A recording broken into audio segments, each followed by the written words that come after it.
Bonjour à toutes et à tous. Alors aujourd'hui, épisode 2 sur le produit vectoriel. Dans le descriptif de la vidéo, vous trouverez un polycopier en format PDF ainsi qu'un lien vers mon blog où vous pouvez trouver divers documents et notamment au mois d'août 2024, il y a un chapitre qui s'appelle Géométrie spatiale et vous trouverez aussi d'autres documents sur la géométrie dans l'espace. Alors avant de regarder cette vidéo, il est plutôt important d'aller voir la vidéo que j'avais faite sur vecteur orthogonal à deux vecteurs non collinaires, ensuite d'aller voir l'épisode 1. Paragraphe 3, ça peut s'appeler la liberté de la constante. Alors une propriété, soit lambda un nombre réel, soit u et v, deux vecteurs de l'espace. Alors nous allons démontrer que, premièrement, lambda u vectoriel vecteur v, c'est le vecteur lambda u vectoriel le vecteur v. Et puis deuxième propriété, vecteur u vectoriel lambda vecteur v, c'est aussi lambda vecteur u vectoriel vecteur v. Alors, je vous rappelle que cette propriété que nous allons démontrer, on la connaît pour le produit scalaire. Alors, preuve de 1, on va essayer d'utiliser les coordonnées des vecteurs u et v, ABC, PQR.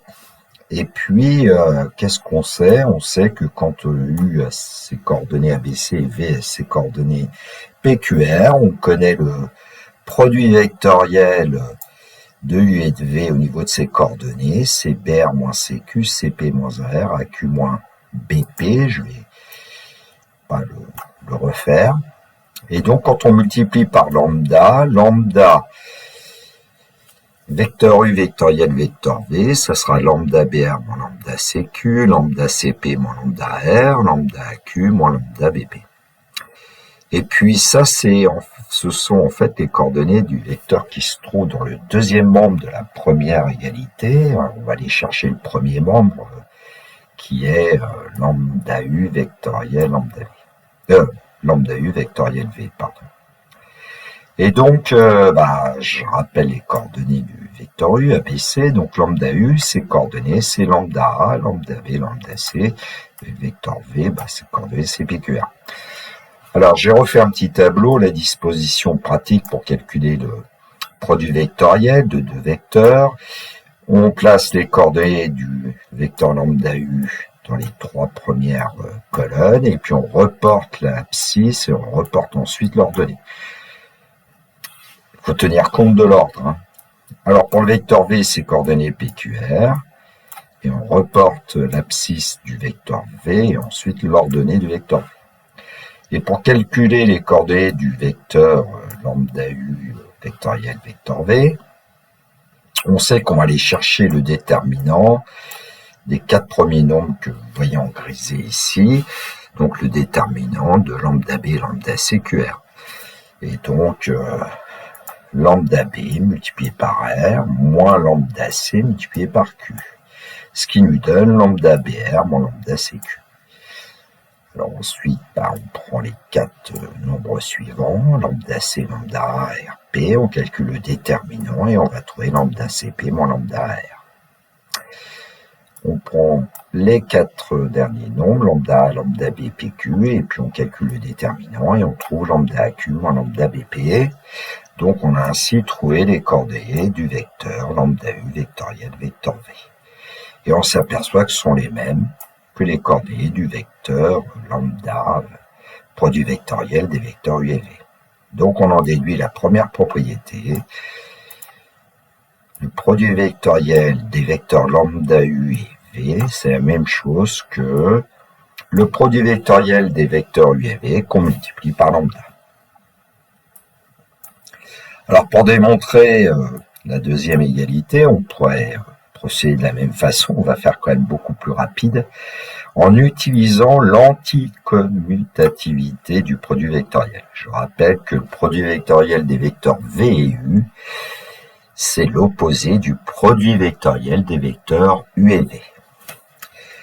Donc, on va calculer le produit vectoriel des vecteurs U et lambda V en disant que c'est l'opposé du produit vectoriel des vecteurs lambda V et U.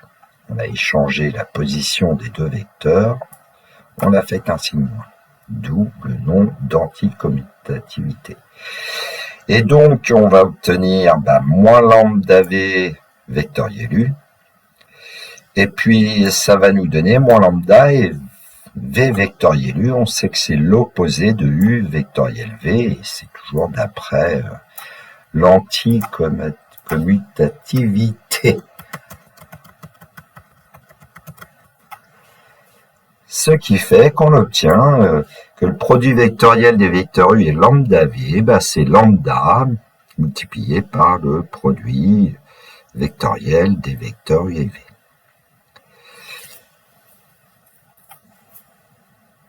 Le paragraphe 4, distributivité.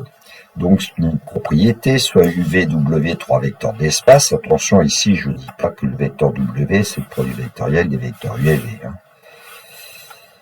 Et on va démontrer la première égalité qui va être vecteur U vectoriel vecteur V plus vecteur W est égal à vecteur U vectoriel vecteur V plus vecteur U vectoriel vecteur W.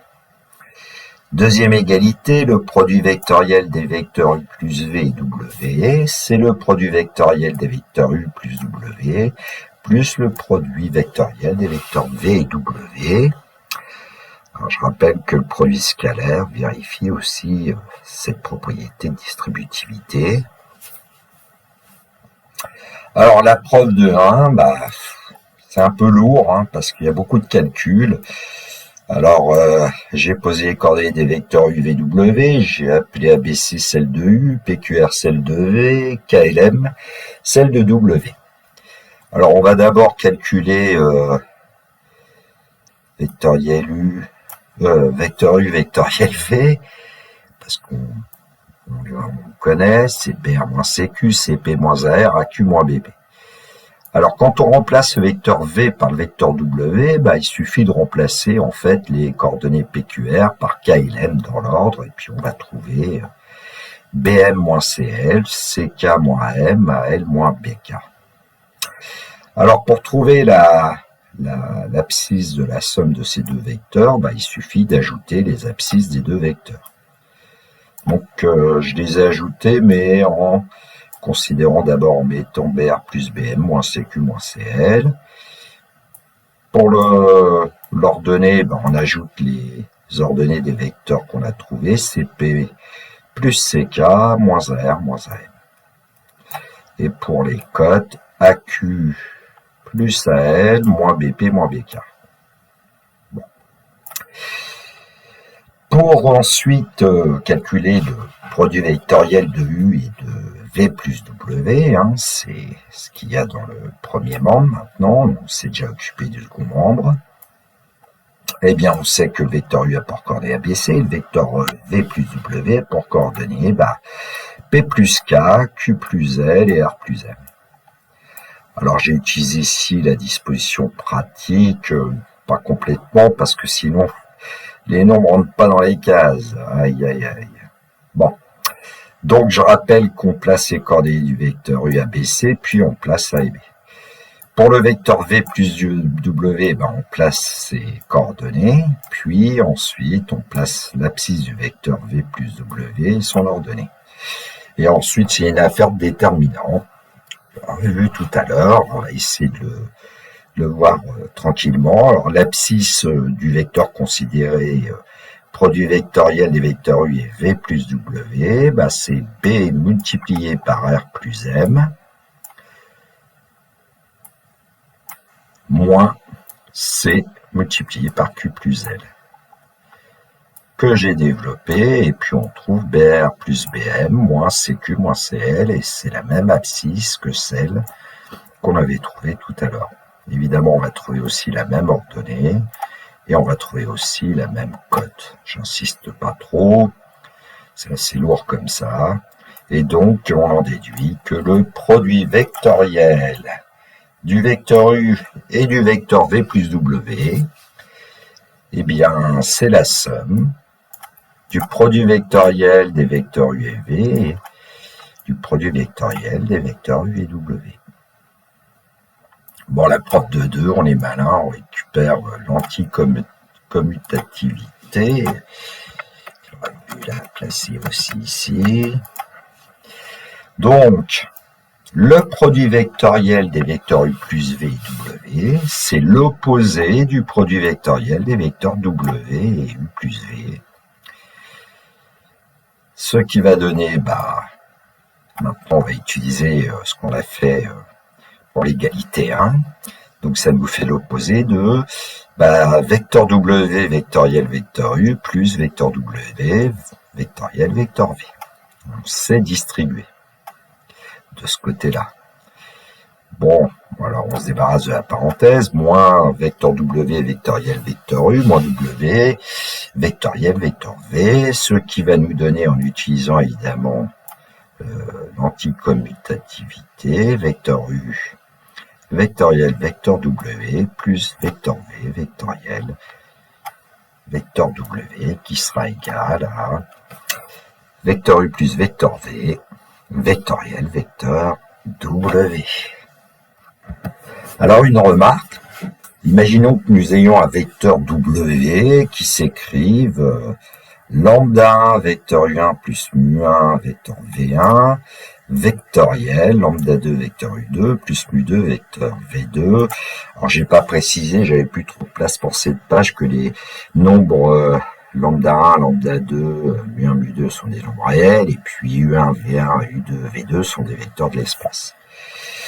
Alors comment on va développer cette expression? Eh bien on va prendre lambda 1 vecteur U1 vectoriel lambda 2 vecteur U2 qui va nous donner lambda 1 lambda 2 vecteur U1 vectoriel vecteur U2.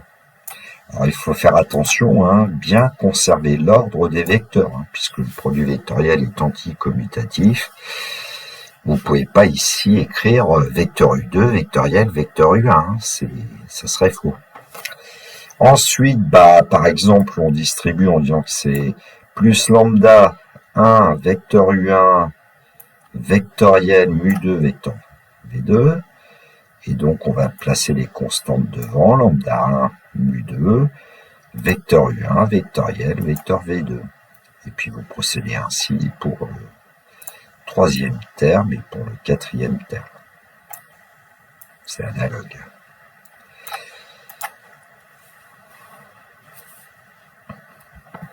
Paragraphe 5, formule de Gibbs et identité de Jacobi. Alors Gibbs est un des précurseurs du produit vectoriel.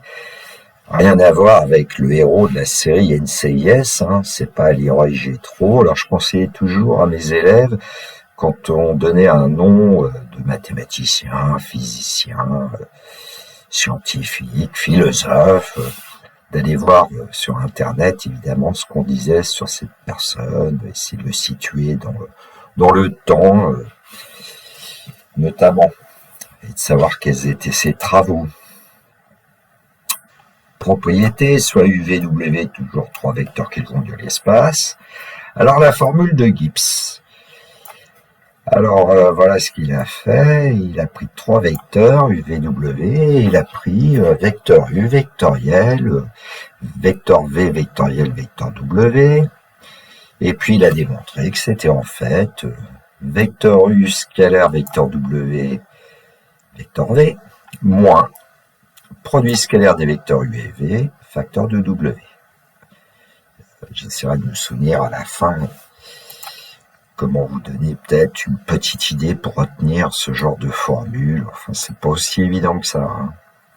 Et puis l'identité de Jacobi. Alors Jacobi, c'est un mathématicien aussi qui a donné nom d'ailleurs à ce qu'on appelle le jacobien ou une matrice jacobienne. C'est un rapport avec les fonctions à plusieurs variables. Alors la preuve de l'égalité 1, avec les coordonnées, on pose vecteur U égale ABC, vecteur V PQR et vecteur W KLM. Alors, ça va être un petit peu chaud puisque dans la première égalité, j'ai pris le premier membre ici et puis le vecteur U a pour coordonnées ABC. Et puis, vecteur V, vectoriel, vecteur W, bah, c'est QM moins RL, RK moins PN, PN moins QK. Alors, je vous conseille de prendre la disposition pratique, hein, si vous voulez refaire ce genre de choses. Bon, j'avoue que c'est pas très marrant, hein. C'est pas forcément les mathématiques les plus ludiques. Et donc, quand on va vouloir obtenir le produit vectoriel de U avec le produit vectoriel des vecteurs V et W, bah, il s'agit à nouveau, je pense, d'utiliser la disposition pratique et de calculer l'abscisse, calculer l'ordonnée et calculer la cote. Je ne vais pas détailler, c'est pas très marrant de lire tout ça. Alors, le deuxième membre, il s'agit d'abord de calculer le produit vectoriel, d'ailleurs il y a une coquille ici, hein. Ici aussi. Non, pas de coquille, hein. C'est moi qui délire un peu. Donc oui, on en a été là, je crois, oui. Alors, vecteur U, scalaire vecteur W, hein. Et donc on sait que c'est AK plus BL plus CM, et puis comme on sait que le vecteur V est par coordonnées PQR, on va pouvoir calculer facilement les coordonnées du vecteur produit scalaire des vecteurs U et W, vecteur V. Alors c'est lourd, je peux le faire. On fait la même chose pour obtenir les coordonnées du vecteur produit scalaire des vecteurs U et V, vecteur W, et puis ensuite, une fois qu'on a les deux expressions, il faut les ajouter, ou les soustraire plutôt d'ailleurs, pour obtenir l'abscisse notamment du vecteur U scalaire WV moins U scalaire V, vecteur W. Et donc en soustrayant la APK qui va disparaître. Et puis on va mettre petit b en facteur au départ, hein.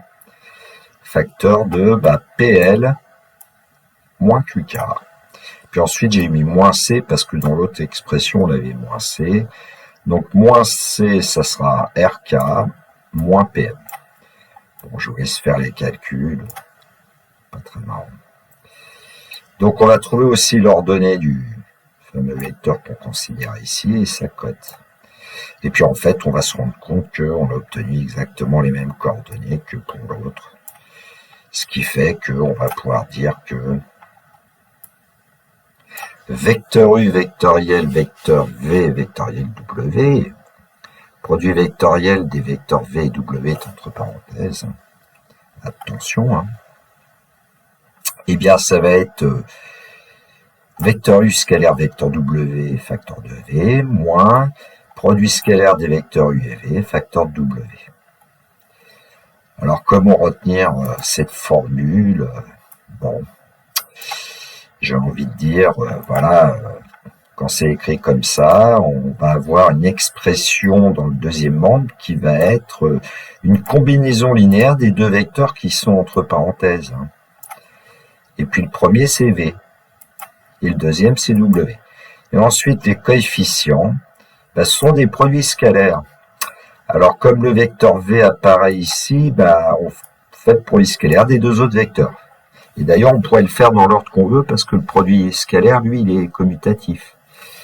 Ce qui n'est pas le cas du produit vectoriel. Et pour le deuxième vecteur W, on effectue le produit scalaire des deux autres. Enfin, moi, c'est comme ça que j'essaie de le retenir quand j'étais étudiant il y a maintenant très très longtemps, fort longtemps. Bon, à la preuve de la deuxième égalité, on va utiliser la formule de Gibbs. Et c'est l'identité de Jacobi. Alors, on vient d'établir vecteur U vectoriel entre parenthèses, vecteur V vectoriel W, produit scalaire des vecteurs U et W, V, moins produit scalaire des vecteurs U et V, W. Et donc, quand on va vouloir calculer vecteur V, vectoriel, entre parenthèses, vecteur W, vectoriel, vecteur U, on va essayer d'utiliser le moyen mnémotechnique que je vous ai donné. Alors, le premier vecteur qui apparaît dans la parenthèse, c'est W, et puis on prend le produit scalaire des deux autres. Et puis le deuxième vecteur qui apparaît dans la parenthèse, c'est le vecteur U, et puis ensuite, son coefficient, c'est le produit scalaire des deux autres. Et puis on procède de la même façon pour le dernier. Et là, on s'aperçoit qu'en additionnant membre à membre, c'est 3 égalités. Donc voilà, premier membre. Là, quand on regarde le deuxième, on va s'apercevoir qu'il y a des simplifications, puisque quand on prend le produit scalaire des vecteurs U et W facteur de V, bah ici, il est écrit aussi, mais qu'un signe moins. Alors, même chose pour les autres. Bon, la couleur, ça aide un peu, là, quand même, je trouve. Enfin, chacun fait ce qu'il veut. Et donc, la somme des 6 termes des seconds membres va donner le vecteur nul. Attention, hein, c'est un produit vectoriel qu'on a, donc on a bien le vecteur nul à la fin. Alors, paragraphe 6, identité de Lagrange. Alors, c'est peut-être ce qu'il y a de plus difficile, en fait. Je sais pas comment, à l'époque, ils ont trouvé ce genre de choses, mais bon. Alors, en fait, on va dire que si le vecteur W, c'est le produit vectoriel des vecteurs U et V, comment on va trouver la norme du vecteur W au carré? Eh bien, ça va être la norme du vecteur U au carré, multiplié par la norme du vecteur V au carré, moins le carré scalaire des vecteurs U et V. Bon.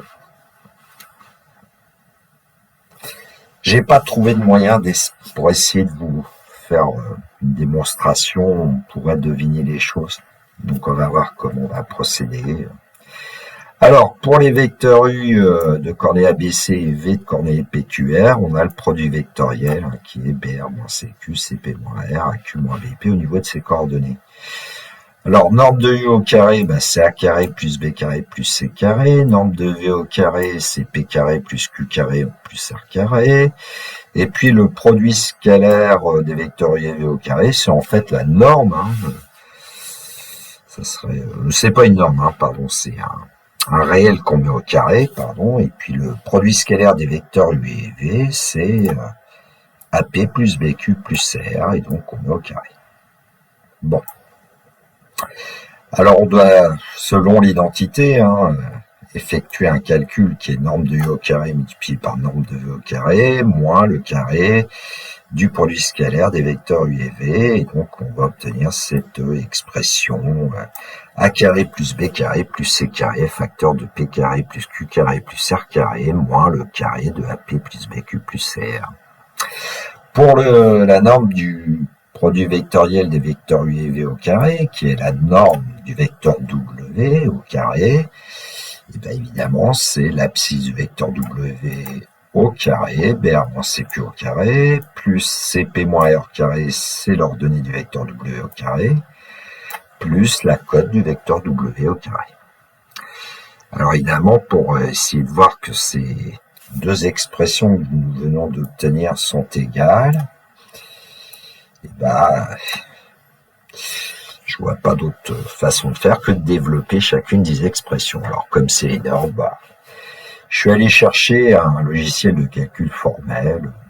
Alors j'ai posé S égale norme de W au carré, et puis T, norme de vecteur U au carré, multiplié par la norme du vecteur V au carré, moins le carré du produit scalaire des vecteurs U et V.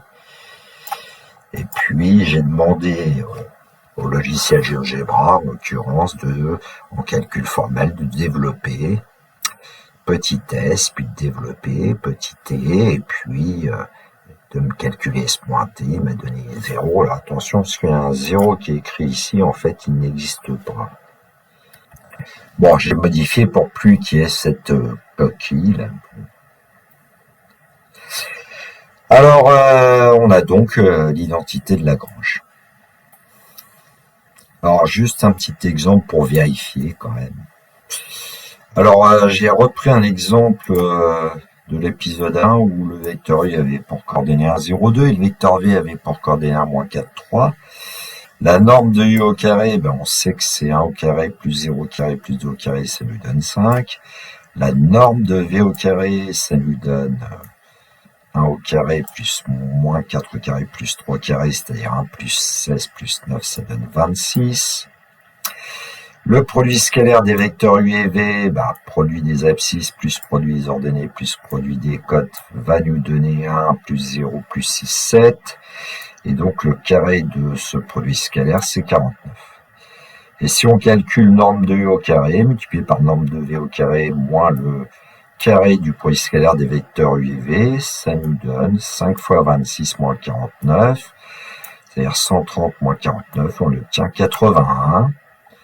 Donc on pourrait dire que la norme du produit vectoriel des vecteurs U et V, c'est 9, la racine carrée de 80. Alors évidemment ici, comme on peut calculer assez facilement les coordonnées du vecteur W, qui est le produit vectoriel des vecteurs U et V, on peut calculer sa norme au carré et vérifier que c'est bien correct. Alors norme de W au carré, c'est son abscisse au carré, plus son ordonnée au carré, plus sa cote au carré, ça donne 64 plus 1, 65 plus 16, ça lui donne 81. Bon, en fait, c'est une petite vérification sur un exemple de l'identité de Lagrange. Paragraphe 7, norme, on vient d'établir en fait une formule qui nous permet de trouver la norme du produit vectoriel des vecteurs U et V grâce à l'identité de Lagrange. On va voir qu'on va l'exprimer un petit peu autrement. Mais ici, on va supposer que les vecteurs U et V ne sont pas nuls. Et puis, on va poser vecteur U égale vecteur AB, vecteur V égale vecteur AC, et on va démontrer que si le vecteur W, c'est le produit vectoriel des vecteurs U et V, alors la norme de W, ça sera norme de U multipliée par norme de V multipliée par sinus de l'angle BAC. Bon, ce qui est un petit peu peut-être plus sympa que l'identité de Lagrange a priori, mais enfin, on va partir de l'identité de Lagrange. Et puis ensuite, on va essayer d'exprimer évidemment le deuxième membre d'une autre façon. Alors pour l'instant, je touche pas au premier terme, c'est norme de U au carré multiplié par la norme de V au carré. Et c'est le produit scalaire des vecteurs U et V. On sait que c'est norme de U, norme de V, cosinus l'angle géométrique BAC. Évidemment ici qu'on va mettre au carré. Alors je touche pas au premier terme, donc on va développer le deuxième. Le carré d'un produit de facteurs, c'est le produit des carrés de chacun de ces facteurs. Donc on va obtenir norme de U au carré multiplié par norme de V au carré multiplié par le cosinus carré de l'angle BAC. Ce qui fait que on voit que dans les deux termes de l'expression, on peut mettre norme de U au carré multiplié par norme de V au carré en facteur, et ce sera facteur de 1 moins cosinus carré BAC. Et comme on sait que 1 moins cosinus carré de l'angle BAC, c'est sinus carré de BAC, on a obtenu en fait norme du vecteur W au carré, qui est un produit de 3 carrés, et donc, j'ai envie de dire, par passage à la racine carrée, alors en faisant attention à ce que les nombres soient positifs, la norme du vecteur W, c'est norme de U multipliée par norme de V, et on sait que le sinus d'un angle géométrique est toujours positif, toujours compris entre 0 et 1, donc on n'a pas trop de soucis ici. Remarque, si on suppose que les vecteurs U et V sont non nuls, en fait, quand est-ce qu'on aurait le vecteur W égal au vecteur nul? Alors, le vecteur W, c'est le produit vectoriel du U et de V. J'aurais dû peut-être le repréciser. Donc, c'est fait, j'ai précisé. Donc, le vecteur W, c'est le vecteur nul. Si et seulement si, la norme du vecteur W, c'est 0, donc ça veut dire, grâce à la formule qu'on vient d'établir, ça peut pas être norme de U et norme de V qui soient égales à 0, puisqu'on les a supposés non nuls, les deux vecteurs U et V. C'est forcément le sinus de BAC qui vaut 0, et ça veut dire que les vecteurs AB et AC sont collinaires. C'est-à-dire, les vecteurs U et V sont collinaires. Bon, c'est quelque chose qu'on savait déjà, qu'on avait vu dans une autre propriété, mais ici, on ne le démontre que pour des vecteurs U et V non nuls. Alors un exemple pour faire une interprétation géométrique de la norme du produit vectoriel. Alors j'ai repris l'exemple où U a pour coordonnée 1, 0, 2 et le vecteur V a pour coordonnée 1, moins 4, 3. Le vecteur W, c'est le produit vectoriel des vecteurs U et V, et le vecteur W a pour coordonnée 8, moins 1, 4. Donc j'ai réalisé une figure avec le logiciel GeoGebra dans l'espace. Et puis, l'interprétation géométrique, c'est que norme de U, norme de V multiplié par le sinus de l'angle BAC, c'est l'aire du parallélogramme ABC.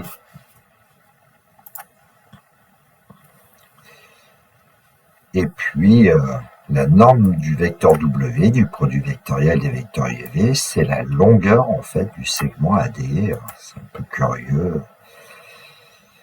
Bon, il serait peut-être préférable de dire que le nombre qui mesure la longueur ou la norme du vecteur W, c'est le même que le nombre qui mesure l'aire du parallélogramme ABC.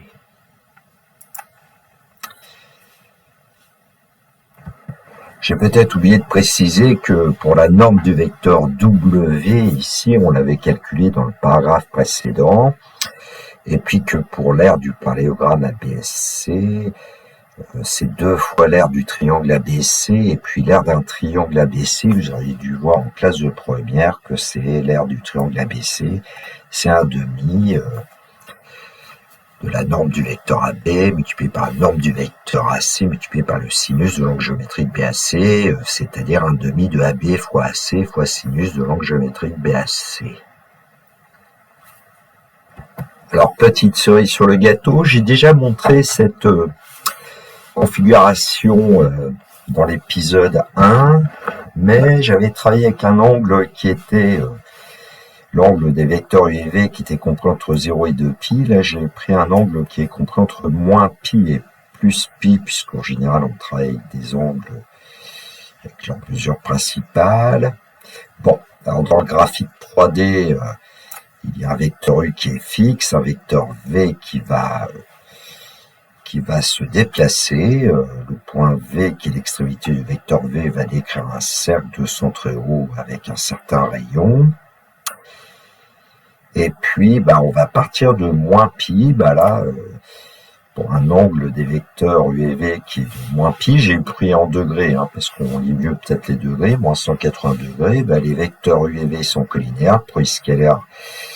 Produit vectoriel, des vecteurs U et V vaut le vecteur nul de norme 0. Et donc, j'ai indiqué sur la figure graphique 3D à la fois la norme du vecteur W et puis aussi l'aire du parallélogramme qui s'appelle ici OVAU, puisque j'ai pris un point V qui est l'extrémité du vecteur V à partir du point O, un point U qui est l'extrémité du vecteur U à partir du point O. C'est plus simple de travailler à partir du point O avec GeoGebra. Et le point A tel que OVAU soit un parallélogramme. Donc le nombre que vous voyez ici, c'est l'aire du parallélogramme. Ici, c'est 1,902 environ. Et la longueur du vecteur W, la norme du vecteur W, c'est environ 1,902. Bon, là, on s'aperçoit que le vecteur W, il est dirigé vers le bas parce qu'en fait, j'ai pris un plan au UV qui est un plan horizontal. Et puis, dans le graphique 2, avec le curseur T que je peux faire bouger, en fait, ce que j'ai fait apparaître, c'est les coordonnées du vecteur W, comme le vecteur W, c'est un vecteur vertical, entre guillemets, son abscisse c'est 0, son envolée c'est 0, ici sa cote c'est 1,364, sa cote est positive, et puis j'ai placé un point S ici de coordonnées petit t avec la cote du vecteur W. Bon, je viens d'ajouter les coordonnées du point S, ici angle T c'est 0,75 radians en fait. Et donc l'ordonnée du point S c'est bien la cote du vecteur W, et puis voilà. De temps en temps, la cote du vecteur W elle est négative, donc le point S va être situé en dessous de l'axe abscisse, en 0, t égale 0, est-ce qu'on va l'atteindre? Oui. Bon, le point S a pour coordonnée 0, 0, le vecteur W c'est le vecteur nul, puisque les vecteurs U et V sont collinaires. Et puis ensuite, pour t strictement compris entre 0 et pi, le vecteur W a une cote strictement positive et le point S a une ordonnée strictement positive. Bon, c'est juste pour bien visualiser le changement d'orientation du produit vectoriel de U et de V, ce qui veut dire que c'est un changement d'orientation. Et bien dans le prochain épisode, l'épisode 3, nous allons parler d'orientation dans l'espace. Ah, quelle belle transition. Je reste modeste, c'est une blague. Voilà, cet épisode 2 est terminé. En fait, je m'étais toujours arrêté à l'épisode 1 pour mes élèves de terminale, et puis quand j'ai vu qu'il y avait un petit pouce qui se levait pour les dernières vidéos, je me suis dit que ça valait peut-être la peine de poursuivre. Il me reste à vous souhaiter une très belle journée, surtout prenez bien soin de vous, que la force soit avec tous les étudiants. Si vous appréciez mon travail, un petit like m'encourage, un petit pouce levé. Parfois il y a des pouces baissés, hein. Je sais bien, mon travail est assez scolaire. Et puis, il me reste à vous dire le classique au revoir. Nous sommes le 1er janvier 2025, donc je souhaite une très bonne année à tous. Au revoir.